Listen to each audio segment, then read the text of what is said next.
1 Corinthians chapter 11. Now I commend you because you remember me in everything and maintain the traditions even as I delivered them to you. But I want you to understand that the head of every man is the Hamashiach. The head of a wife is her husband, and the head of the Hamashiach is Abba. Every man who prays or prophesies with his head covered dishonors his head.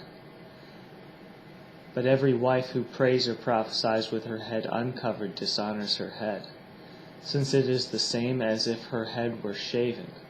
For if a wife will not cover her head, then she should cut her hair short.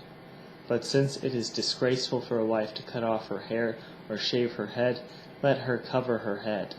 For a man ought not to cover his head, since he is the image and glory of Elohim. But woman is the glory of man. For man was not made from woman, but woman from man. Neither was man created for woman, but woman for man. For this reason the woman ought to have a symbol of authority on her head, because of the angels. Nevertheless, neither is man independent of woman, nor a woman independent of man in the Lord.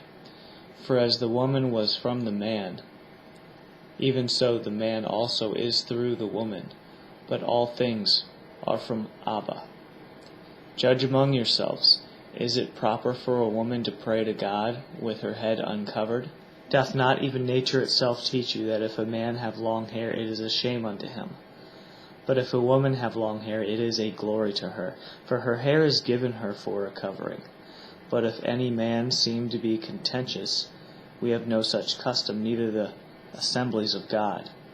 Now in this that I declare unto you, I praise you not, that ye come together not for the better, but for the worse. For first of all, when ye come together as an assembly, I hear that there be divisions among you, and I partly believe it. No doubt there have to be differences among you to show which of you have God's approval. So then, when you come together, it is not the Lord's Supper you eat. For when you are eating, some of you go ahead with your own private suppers. As a result, one person remains hungry and another gets drunk. Don't you have homes to eat and drink in?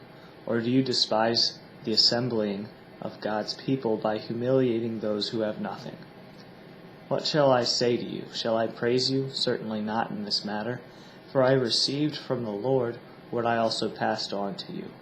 The Lord Yeshua HaMashiach, on the night he was betrayed, took bread, and when he had given thanks, he broke it, and said, This is my body which is for you. Do this in remembrance of me. In the same way he took the cup also after supper, saying, This cup is the new covenant in my blood. Do this as often as you drink it in remembrance of me. For as often as you eat this bread and drink the cup, you proclaim the Lord's death until he comes. Therefore whoever eats the bread or drinks the cup of the Lord in an unworthy manner shall be guilty of the body and the blood of the Lord. But a man must examine himself, and in so doing he is to eat of the bread and drink of the cup. For he that eateth and drinketh unworthily eateth and drinketh damnation to himself, not discerning the Lord's body. That is why many among you are weak and sick, and a number of you have died. But if we were more discerning with regard to ourselves, we would not come under such judgment. Nevertheless, when we are judged in this way by the Lord, we are being disciplined, so that we will not be finally condemned with the world. So then, my brothers and sisters, when you gather to eat, you shall eat all together. Anyone who is hungry should eat something at home, so that when you eat together, it may not result in judgment. And when I come, I will give further directions.